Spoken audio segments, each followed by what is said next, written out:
Boards don't hit back. Enter the Dragon was released in 1973, directed by Robert Clouse and starring Bruce Lee, John Saxon, and Jim Kelly. A Shaolin martial artist travels to an island fortress to spy on an opium lord, who was also a former monk from his temple under the guise of attending a fighting tournament. What is up, everyone? Welcome back to the channel. My name is Jason, and you're watching Backtrack Cinema, and welcome back to the Alphabet Action Movie Challenge. We are on the letter E, and I chose Enter the Dragon. The reason for Enter the Dragon, I had to have some Bruce Lee in here, and I tried to fit as many iconic action stars on my list for this challenge as I possibly could. So we're going to talk Enter the Dragon today, guys. Now, as far as me being a Bruce Lee fan, I am a Bruce Lee fan. I remember being exposed to him at an early age by my uncle. Now, admittedly, I'm more of a Chuck Norris guy. I was always have been a bigger Chuck Norris fan. You have offended my family. Bruce Lee is a legend, an absolute legend, and this is regarded by many as the greatest martial arts movie of all time, maybe the greatest Bruce Lee movie of all time. I'm not sure if it's my favorite. I'd have to actually go back and watch them all. I remember being a big fan of Return of the Dragon. But that's an argument for a different day, a review for a different day, that one. But this movie is a big hit, and this is what launched Bruce Lee into his international stardom. Unfortunately, with his tragic death, I feel like Bruce Lee's real philosophies in life and everything really bled through his character on this movie. There is no opponent. And why is that? Because the word I does not exist. I'm not the know-all be-all Bruce Lee. I'm not the know-all be-all of this movie. I was just gathering little information here, what I could.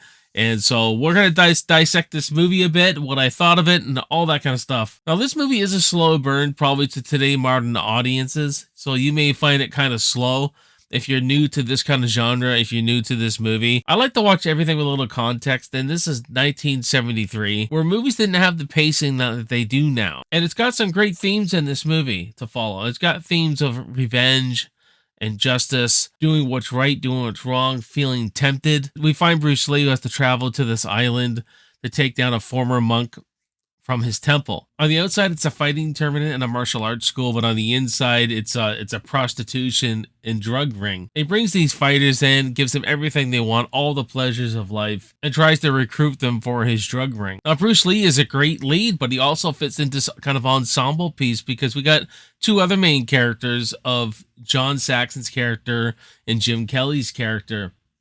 And these two guys are Vietnam buddies who end up being recruited to join this fighting tournament. We got John Saxon's characters like very heavily into gambling, and Jim Kelly's character is as cool as ever. I love this guy. He just, a guy who just likes the pleasures of life. So at first he kind of gets sucked in. These guys get tempted to join this drug ring, but at the end of the day, they don't want any part of it. Well, they tell the narrative with a lot of flashbacks as we see them going to the island.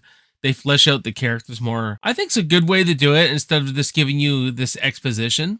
So it's sometimes giving exposition through dialogue can be a really good thing. And this all depends how it's executed. It's really set up to show you that all these guys can fight, because there's always a fighting scene with their flashback, with Jim Kelly's character, with John Saxon's character. And with Bruce Lee's narrative, we find out that one of Han's henchmen, the guy with the big scar on his eye, this guy was responsible for the death of Bruce Lee's sister. So there's this little plot of revenge that he's going to take, and he's already decided he's going to take revenge, but it's also against everything that he was taught and everything. And this is where you get one of the best action set pieces, I think, in this movie, is the flashback where we find out what happened to Lee's sister.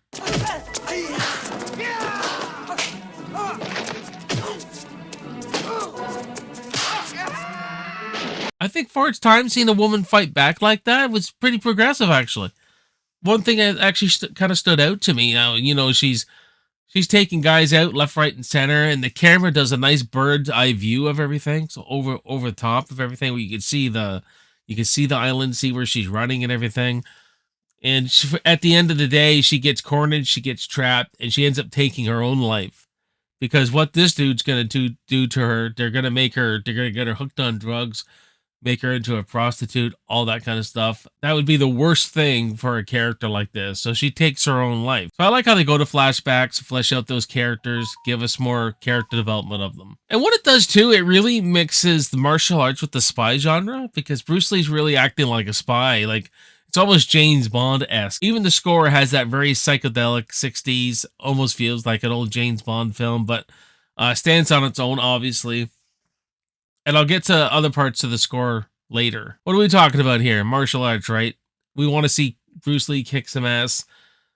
The martial arts scenes is what we come to mostly for a martial arts film, right? And they handle it really well. I do like the fight scenes in here. I'm a sucker for fighting tournaments, like whenever you see tournament fighting, one-on-one kind of stuff.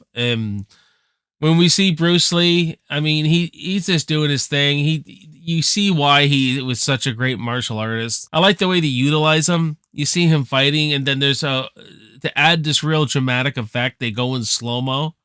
I'm not sure if slow-mo was a huge thing back then like it is now, but it really adds this dramatic effect to it. You also get good fight scenes with Jim Kelly and John Saxon. Boley Young is this, you know, the bad guy from Bloodsport. He's in this, where he fights John Saxon. But one thing I appreciate with the fight scenes, you see the end fight scene between Bruce Lee and Han. You see a big epic fight scene right at the end on the island. One thing I like about is that as much of a legend as Bruce Lee is, you still see him get hit. You still see him get pushed around a bit. You know, he still fights his way, scraps his way through things. As good of a martial artist he is, it's like, not like when you get like some guy like Steven Seagal is the guy I think of the most, where he seems to never get hurt. He never seems to be in any pain in his movies. He's like, he takes out people flawlessly. So I really appreciate that about this movie. Once I visit other Bruce Lee movies, I don't know if it's the same thing, but I really appreciate that. And a real jarring moment I could imagine for 1973 would have been when John Saxon's character is getting tempted to join this drug ring, and Han gives him an ultimatum. You either join or you end up like your friend. And you see Jim Kelly hanging in chains, and they've killed him, and he's just hanging there wrapped in chains. When I first watched this, I was like, oh, damn. Just the look of him dead and wrapped in chains and blood all over him. It just looked really real. And a fantastic score to this thing. Oh my God. Very cool kind of drumming and this main melody that's going on that really amps you up. You know what I mean? Energizes you. Really enjoyed the score on this movie. So I feel like this is a film, guys, that's people are gonna regard it as the best martial arts movie ever. It's definitely a classic. I didn't mention the box office numbers, but I mean, I think it had a budget of $800,000, but it made $400 million. This is a huge box office success, and why it's inspired the mix of American and Chinese martial arts movies so much, for sure. And other people, I think, are just going to think it's okay, or maybe think it's a bit underwhelming. So I'll give Enter the Dragon a B-. So let me know in the comments what you think of Enter the Dragon, and we'll have a good discussion on Bruce Lee and this film. And if you like the content that I'm dishing out here, then please subscribe to the channel, hit the notification bell so you don't miss any of the content coming up. Go down the rabbit hole, check out other action movies I did, other martial arts movies I've reviewed. My name is Jason. I will see you on the next video. I will see you on the next review, and I will see you in the movies. Cheers.